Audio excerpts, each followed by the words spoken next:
Hi friends, അസ്സലാമു അലൈക്കും. Welcome back to my channel my tricks and tips. നമ്മുടെ വീടുകളിലൊക്കെ ചോറ് ബാക്കിയാവാറുണ്ട് അല്ലേ? അപ്പം നമ്മളത് പിറ്റേ ദിവസം സാധാരണയായിട്ട് നമ്മൾ അതൊന്നുകിൽ ചോറായിട്ട് തന്നെ തിളപ്പിച്ച് ഊറ്റിയിട്ട് യൂസ് ചെയ്യുകയാണ് ചെയ്യുക. പക്ഷെ ഞാൻ ഇന്ന് ചെയ്യുന്നത് അതല്ല.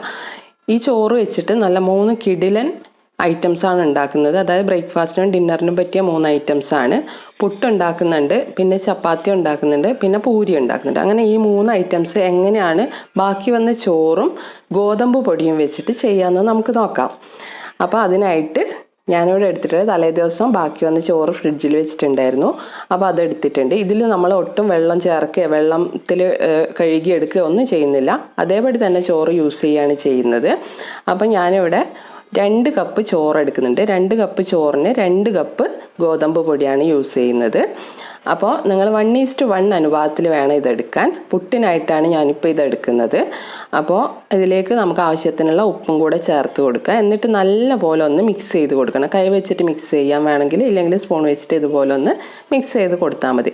അതായത് ചപ്പാത്തി ഉണ്ടാക്കുമ്പോഴും പൂരി ഉണ്ടാക്കുമ്പോഴും പിന്നെ ഈ പുട്ട് ഉണ്ടാക്കുമ്പോഴും ഈ ചോറിൻ്റെ അളവിൽ അങ്ങോട്ടും ഇങ്ങോട്ടും കുറച്ച് വ്യത്യാസങ്ങളുണ്ട്. അതിൻ്റെ അളവ് ഞാൻ കറക്റ്റായിട്ട് നിങ്ങൾക്ക് ഓരോന്നിൻ്റെത് പറഞ്ഞു തരാം. ഒരു മിക്സീൻ്റെ ജാർ എടുത്തിട്ട് ഈ മിക്സ് ഇതിലോട്ട് ഇട്ട് കൊടുക്കാം. മിക്സീൻ്റെ ജാറിൽ ഇടുമ്പോൾ ശ്രദ്ധിക്കേണ്ടത് അത് നിറയെ ഇടാൻ പാടില്ല, ഒരു പകുതി ഭാഗം ഇട്ട് കൊടുക്കുക. പിന്നെ എന്നിട്ട് ഇത് പൾസ് മോഡിൽ 1 സെക്കൻഡ് നേരം മാത്രം ഒന്ന് കറക്കി കൊടുക്കുക. അങ്ങനെ ഒരു 3 പ്രാവശ്യം കറക്കി കൊടുത്താൽ മതി. കൂടുതൽ കറക്കരുത്. കൂടുതൽ കറക്കിക്കഴിഞ്ഞാൽ ഇത് കട്ടയായി പോവും. അപ്പോൾ ഇതിപ്പോൾ ഞാനിവിടെ പൊടിച്ചെടുത്തിട്ടുണ്ട്. കണ്ടില്ലേ? ഇതുപോലെ ആയിരിക്കണം നമുക്ക് പുട്ടിന് വേണ്ടിയിട്ട് പൊടിച്ചെടുക്കേണ്ടത്. ഇതിലിപ്പോൾ ചോറ് ചേർത്തിട്ടുണ്ട് എന്നൊന്നും ആർക്കും മനസ്സിലാവില്ല കേട്ടോ. കണ്ടില്ലേ? ഇതുപോലെ പൊടിച്ചെടുക്കണം. ഒരുപാട് സമയം കറക്കാൻ പാടില്ല, അത് പ്രത്യേകം ശ്രദ്ധിക്കുക. ഒരു 1 സെക്കൻഡ് മാത്രം വെച്ചിട്ട് കറക്കിയെടുക്കുക. അങ്ങനെ 3 പ്രാവശ്യം കറക്കിയെടുത്താൽ മതി. കണ്ടില്ലേ? മിക്സിയിൽ ഒട്ടും വെള്ളം ഇല്ലാന്നുണ്ടെങ്കിൽ ഇതുപോലെ അടിയിലൊന്നും പിടിക്കാതെ തന്നെ കിട്ടും. അപ്പോൾ നല്ല ക്ലീനായിട്ട് കിട്ടിയിട്ടുണ്ട്. അപ്പോൾ നമുക്ക് കുറച്ച് തേങ്ങ ചിരവി എടുത്തിട്ടുണ്ട്. പിന്നെ ആ പൊടിയാണ്. ഈ പൊടി നമ്മൾ റെസ്റ്റ് ചെയ്യാനായിട്ട് വെക്കരുത്. ഇത് പൊടിച്ച് അപ്പം തന്നെ നമ്മൾ പുട്ടുണ്ടാക്കി എടുക്കണം, ഇല്ലെങ്കിൽ അത് കട്ട പിടിച്ചു പോകും. അപ്പോൾ നമ്മൾ സാധാരണ പുട്ടുണ്ടാക്കുന്ന അതേ ഒരു മെത്തേഡ് തന്നെയാണ് ഇത് ഉണ്ടാക്കുന്നത്. അടിഭാഗത്ത് ആദ്യം കുറച്ച് തേങ്ങ ഇട്ട് കൊടുക്കുക, പിന്നെ പുട്ട് പൊടി ചേർത്ത് കൊടുക്കുക. അങ്ങനെ സ്റ്റെപ്പ് ബൈ സ്റ്റെപ്പായിട്ട് ചെയ്തെടുക്കുക. സ്റ്റൗവിൽ ഞാൻ വെള്ളം തിളയ്ക്കാനായിട്ട് വെച്ചിട്ടുണ്ട്. അത് തിളച്ച് കഴിഞ്ഞിട്ടാണ് നമ്മളിത് പുട്ടുകുറ്റിയിൽ ഇട്ടിട്ട് അതിൻ്റെ മുകളിലോട്ട് വെച്ച് കൊടുക്കുക. വെള്ളം തിളയ്ക്കാതെ ഇത് അതിൻ്റെ മുകളിൽ ഫിറ്റ് ചെയ്ത് കൊടുക്കരുത്. അപ്പോൾ ഇതുപോലെ ഫുള്ളായിട്ട് ഇട്ട് കൊടുത്തിട്ടുണ്ട്. വെള്ളം നല്ലപോലെ തിളച്ച് വന്നിട്ടുണ്ട്. അതിൻ്റെ മുകളിൽ നമുക്ക് പുട്ടുകുറ്റി വെച്ച് കൊടുക്കാം. ഇതിൻ്റെ ആവി മുകളിലോട്ട് പോകുന്നത് നമുക്ക് ശരിക്കും കാണാൻ പറ്റും. കണ്ടില്ലേ? ഇനി ഈ പുക മുകളിലോളം വന്നതിന് ശേഷം നമ്മളിതിൻ്റെ മുകളിലൊരു അടപ്പ് വെച്ചിട്ട് ഒന്ന് അടച്ചു കൊടുക്കുന്നുണ്ട്. എന്നിട്ട് ഒരു 3 മിനിറ്റ് നേരം കുക്ക് ചെയ്തെടുക്കുക. മൊത്തത്തിൽ ഒരു 5 മിനിറ്റ് സമയമേ വേണ്ടി വരുള്ളൂ. ഒരുപാട് കുക്കിംഗ് ടൈമൊന്നും ഇതിനാവശ്യമില്ല. അപ്പോൾ കണ്ടില്ലേ? നമ്മുടെ പുട്ട് ഇവിടെ റെഡി ആയിട്ടുണ്ട്. നല്ല സൂപ്പർ പുട്ടാണ് കേട്ടോ. കണ്ടില്ലേ? നല്ല ക്ലിയർ ആയിട്ട് കിട്ടിയിട്ടുണ്ട്. നമ്മൾ പുട്ടുകുറ്റിയിലോട്ട് ഒന്ന് പിടിച്ചു പോവുക ഒന്നും ചെയ്യുന്നില്ല. അപ്പോൾ ഇതേ മെത്തേഡിൽ നിങ്ങൾ ചെയ്തെടുക്കുക. അപ്പോൾ ഇനി നെക്സ്റ്റ് ഞാൻ ചപ്പാത്തിയാണ് ഉണ്ടാക്കിയെടുക്കുന്നത്. ചപ്പാത്തി ഉണ്ടാക്കാനായിട്ട് ഉള്ള അളവെന്ന് പറഞ്ഞു കഴിഞ്ഞാൽ 1 കപ്പ് ഗോതമ്പ് പൊടിക്ക് 1.5 കപ്പ് ചോറ്, അങ്ങനെയാണ് ഇത് മിക്സ് ചെയ്തെടുക്കേണ്ടത്. 1.5 കപ്പ് ചോറ് എടുക്കുമ്പോൾ 1 കപ്പ് പൊടി എടുക്കുക. എന്നിട്ട് അതിൽ ഉപ്പ് ചേർത്തിട്ട് നമ്മൾ നേരത്തെ ചെയ്ത പോലെ തന്നെ മിക്സ് ചെയ്തെടുക്കുക. ഉപ്പ് ചേർത്ത് മിക്സ് ചെയ്തിട്ട് മിക്സീൻ്റെ ജാറിലിട്ടിട്ട് ഒന്ന് കറക്കിയെടുക്കണം. കറക്കിയെടുക്കുന്ന സമയത്ത് കുറച്ചധികം കറക്കിയാലും വലിയ പ്രശ്നമൊന്നുമില്ല ഇതിന്. പിന്നെ മിക്സീൻ്റെ ജാർ എടുക്കുമ്പോൾ അതിലൊട്ടും വെള്ളം ഇല്ലാതിരിക്കാൻ ശ്രമിക്കുക കേട്ടോ. അപ്പോൾ ഇത് പൊടിച്ചെടുത്തിട്ടുണ്ട്. ഇത് നമുക്ക് കുറച്ചധികം സമയം കറക്കുന്നത് കൊണ്ട് പ്രശ്നമില്ല കേട്ടോ. പൾസ് മോഡിൽ തന്നെയാണ് കറക്കുന്നത്. കണ്ടില്ലേ?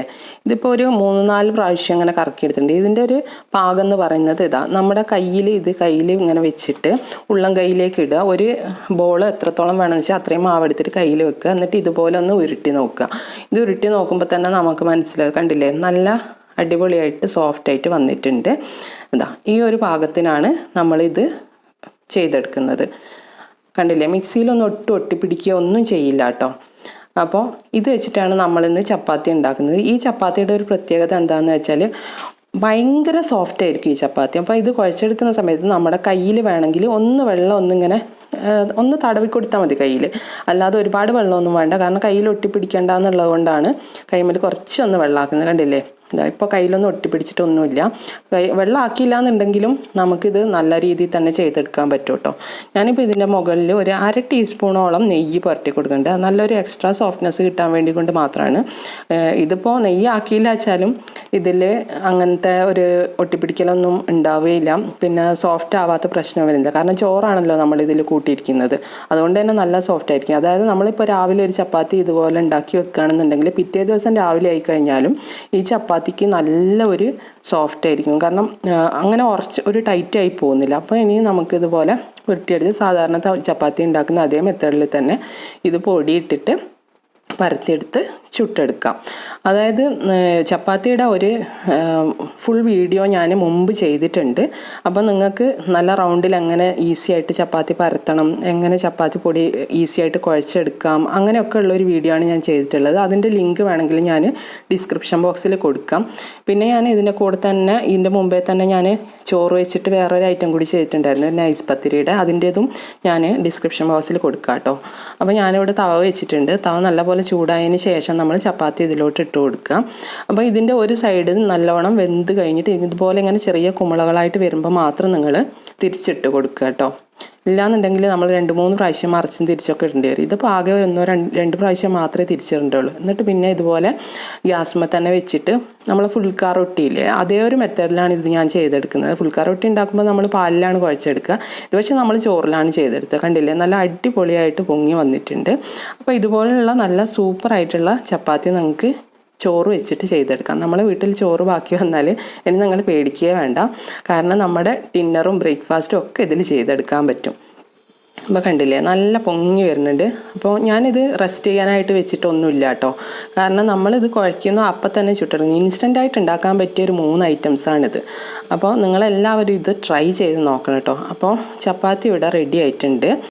അടുത്ത ഐറ്റം നമ്മൾ പൂരിയാണ് ചെയ്തെടുക്കാൻ പോകുന്നത്. അതിനായിട്ട് ഞാൻ പൊടിക്കുന്നത് കാണിക്കുന്നില്ല, അതിൻ്റെ അളവ് ഞാൻ പറഞ്ഞു തരാം.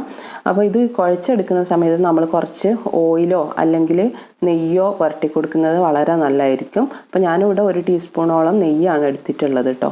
അപ്പോൾ ഇതിൻ്റെ അനുപാതം എന്ന് പറയുന്നത് 1 കപ്പ് പൊടിക്ക് 1.25 കപ്പ് ചോറ്, അതായത് 1 കപ്പ് ഗോതമ്പ് പൊടിയും 1.25 കപ്പ് ചോറും. അപ്പോൾ അങ്ങനെയാണ് ഇത് കുഴച്ചെടുക്കേണ്ടത്. ഇത് ഞാൻ മുമ്പ് ചെയ്ത അതേ മെത്തേഡിൽ തന്നെ പൊടിച്ചെടുക്കുകയാണ് വേണ്ടത്. എന്നിട്ട് ഇതുപോലെ ഒന്ന് കുഴച്ചെടുക്കുക.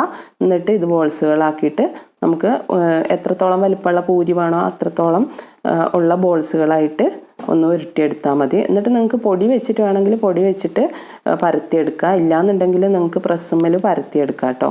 അപ്പോൾ ഞാനിവിടെ പ്രസ്സുമ്മലാണ് ഇന്ന് പരത്തിയെടുക്കുന്നത്. അപ്പോൾ പ്രസ്സ് കുറച്ച് പഴയ പ്രസ്സാണ് കേട്ടോ. ഞാനിത് യൂസ് ചെയ്യാണ്ട് നാട്ടിലിട്ടായിരുന്നു. അപ്പോൾ ഇപ്പോൾ ഇങ്ങനെ വീഡിയോ ഒക്കെ എടുക്കാൻ തുടങ്ങിയപ്പോൾ കുറച്ച് എളുപ്പം കഴിയല്ലോ വെച്ചിട്ട് നാട്ടിൽ നിന്ന് കൊണ്ടുവന്നതാണിത്.